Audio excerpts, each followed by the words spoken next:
अस्सलाम वालेकुम। आप देख रहे हैं मेरा यूट्यूब चैनल शाहीन ऑफिशियल और मैं हूं शकील अहमद शाहीन। अच्छा, मैं ना सुबह पार्क में आया हुआ था वॉक के लिए, तो सोचा आपसे कुछ गुफ्तगू कर ली जाए। तो आपको बताना ये था कि मैंने एक कारोबार शुरू करने जा रहा हूं और उस कारोबार के ऊपर जो इनिशियल जो इन्वेस्टमेंट है वो है तकरीबन 5 लाख की। और आप देखिएगा इंशाल्लाह ये 5 लाख की इन्वेस्टमेंट है और उसके बाद हर महीने तकरीबन मैं 2 से 3 लाख रुपया कमाऊंगा इंशाल्लाह। विद इन 2 इयर्स आपके इस भाई के पास गाड़ी होगी, खुला डुला बिजनेस होगा। आप देखिएगा फिर कामयाबी कैसे हमारे कदम चूमती। अभी मेरी गुफ्तगू सुनी,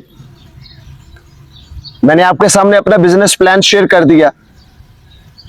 तो ये सारी गुफ्तगू करने का मकसद ये था कि आपको बताना ये है कि कुछ चीजें ऐसी हैं जो हमने दूसरों को नहीं बतानी। अगर हम ऐसा करेंगे तो हम जिंदगी में कभी कामयाब नहीं हो सकते। अब वो चीजें कौन कौन सी हैं जो दूसरों को नहीं बतानी। Don't show your plans. कभी भी लोगों को अपने प्लान्स के बारे में कभी ना बताएं। और इसलिए जैसे मैंने आपके सामने अपने बिजनेस का प्लान शेयर कर दिया, एवं कि ये होगा वो होगा, अभी शुरू नहीं किया, हवा में तीर मार रहा हूं और वो कारोबार वो चलने से पहले ही उसका सत्यानाश हो गया, वो नजरे बद का शिकार हो गया। तो हमेशा अपने प्लान्स जो है ना वो शो नहीं करते, बल्कि अपने रिजल्ट्स के साथ, अपने नताइज से लोगों को सरप्राइज करते हैं। दूसरी चीज वो ये है कि कभी भी दूसरों को अपनी वीकनेस के बारे में ना बताएं। वीकनेस क्या है कि अगर आप दूसरों को अपनी कमजोरी के बारे में, अपनी वीकनेस के बारे में बताएंगे तो वो आपकी इस कमजोरी को आपके खिलाफ इस्तेमाल करेंगे। तो अगर आपके अंदर कोई वीकनेस है, कमजोरी है, तो भाई मेहनत करें और उसको इवेल्युएट करने के बाद उसको खत्म करने की कोशिश करें। दूसरों को बताने की क्या जरूरत है, ढंडोरा पीटने की क्या जरूरत है। इंसान को अपनी खामी का, अपनी कमजोरी का पता होता है, अपनी कमजोरियों को पर काबू पाने की कोशिश करें। उसके बाद कभी भी दूसरों को अपने फेलियर्स के बारे में ना बताएं। मतलब मैं आपको बताना शुरू कर दूं कि यार पहले मैं ये काम करता था तो वो मैं उस काम में कामयाब नहीं हो सका, फिर उसके बाद मैंने ये काम शुरू किया तो बस वो उसमें ये हो गया। तो क्या है ये चीज, क्या है कि अगला बंदा आपको हमेशा फेलियर के तौर पर ही देखेगा। उसकी नजर में यही है कि आप फेल हो चुके हैं। अब आप जो करंट जॉब कर रहे हैं, जो करंट काम कर रहे हैं, आप इसके लिए भी सूटेबल नहीं है।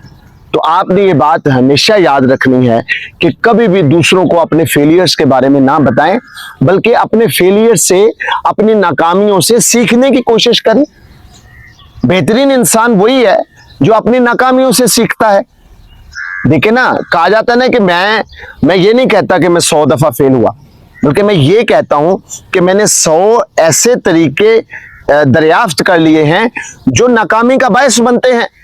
लिहाजा नेक्स्ट टाइम जब भी मैं कोई स्टेप लूंगा तो मैं वो चीजें नहीं करूंगा जो पहले मेरी नाकामी का सबब बनी, और उसके बाद इंशाल्लाह का मैं कामयाब हो जाऊंगा। तो आपने कभी भी दूसरों को अपने फेलियर्स के बारे में नहीं बताना। कभी भी दूसरों को अपनी खुशियों के बारे में ना बताएं। मैं माशाल्लाह बड़ा खुश हूं, बड़ा अच्छा कारोबार जा रहा है, माशाल्लाह ये हो गया, माशाल्लाह वो हो गया। तो दूसरों को अपनी जो है वो खुशियों के बारे में ना बताएं। मैं कहता हूं कि 70% लोगों को आपकी खुशियों से कोई दिलचस्पी नहीं होती, बल्कि बाज ऐसे बदबख्त भी होते हैं जो आपको खुश देख लेते हैं तो उसके बाद उनकी कोशिश होती है कि किसी तरह आपको गम पहुंचाने की कोशिश की जाए, आपके लिए ऐसे हालातों वाकयात पैदा किए जाएं जिससे आपकी खुशी जो है वो अधूरी रह जाए, आपकी खुशी के अंदर जो है वो खलल डालने की कोशिश करते हैं। तो आपने दूसरों को अपनी खुशियों के बारे में नहीं बताना, क्योंकि लोगों को इससे दिलचस्पी नहीं है। वो खुशी आपकी खुशी है, खुद से उसको सेलिब्रेट करें। दूसरा, दूसरों को अपने गम भी नहीं बताने। अच्छा, गमों के बारे में ये कहा जाता है कि हम जब किसी से अपना गम शेयर कर लेते हैं, मतलब कोई बात है, हमारे दिल के ऊपर बोझ है, तो हम क्या करते हैं कि हम कुछ वक्त के लिए वो जो है वो टेंशन हमारे जहन से रिलीज हो जाती है, हम खुद को हल्का फुल्का महसूस करने लगते हैं। लेकिन बात यह है कि जो गम आप दूसरे को बता रहे हैं, उस गम के अंदर भी दूसरे को कोई दिलचस्पी नहीं, उस गम के अंदर भी दूसरे को कोई दिलचस्पी नहीं है। लिहाजा जिस तरह खुशी में किसी की कोई दिलचस्पी नहीं है, इसी तरह गम के अंदर भी कोई किसी को कोई दिलचस्पी नहीं है। लिहाजा आपने ना अपनी खुशियां किसी से शेयर करनी है, ना अपने गम किसी से शेयर करने हैं, ना अपने फैमिली प्रॉब्लम्स किसी से शेयर करने हैं। मशवरा जरूर करें, और मशवरा भी आप सिर्फ उन लोगों से कर सकते हैं जो क्रेडिबल लोग हैं, जो आपके करीबी लोग हैं। उनसे मशवरा करें कोई भी काम शुरू करने से पहले, और आप उनसे किसी मामले में राय भी ले सकते हैं, लेकिन ये सारी चीजें किसी को बताने की जरूरत नहीं है। अगर आप दूसरों को इन चीजों के बारे में बताएंगे तो आप जिंदगी में कभी भी कामयाब नहीं हो सकते। उम्मीद है आपको हमारी आज की ये वीडियो पसंद आई होगी। अगली वीडियो में किसी नए मौजू के साथ आपकी खिदमत में फिर हाजिर होंगे। तब तक के लिए अल्लाह हाफ़िज़।